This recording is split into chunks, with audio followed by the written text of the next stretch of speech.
Hey guys, Dave from the Dadadvice channel. Wanted to discuss conflict resolution and happiness and how they can sometimes be dependent on one another. I'm in a drive in the car, but often this is where I get my best thoughts, and I wanted stuff to be a little bit more smooth and also open up on a vulnerable side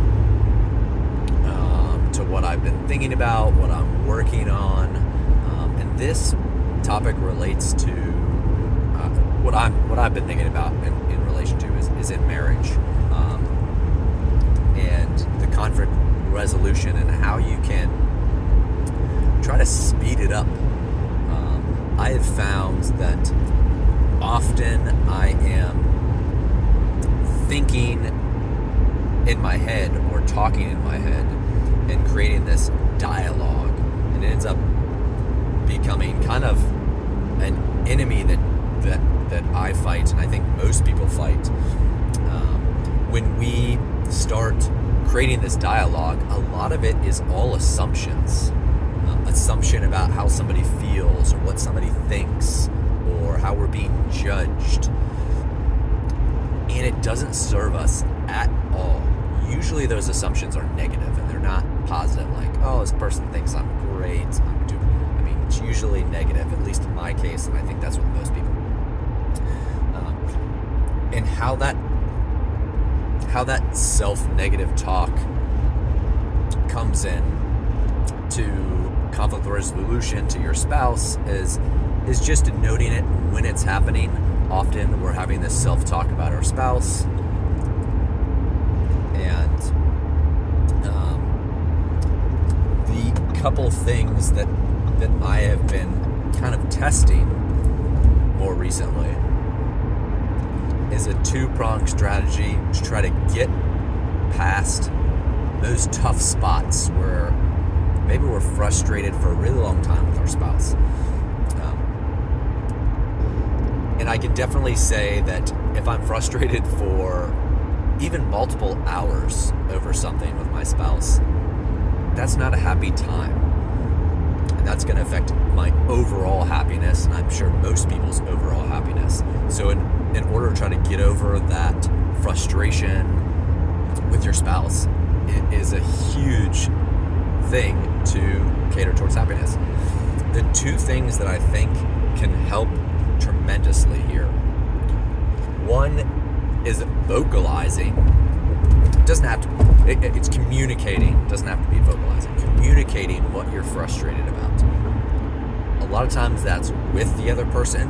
That can be just, hey, I'm super frustrated about X, Y, Z. Whatever it might be. The other way that you can do this, if sometimes you think maybe it's going to be hurtful on the other party, whatever, you can do this by writing it down. Writing down, there's a book that you do love letters to your partner, and you write down your frustration, why you're disappointed, why you're angry, why you're sad,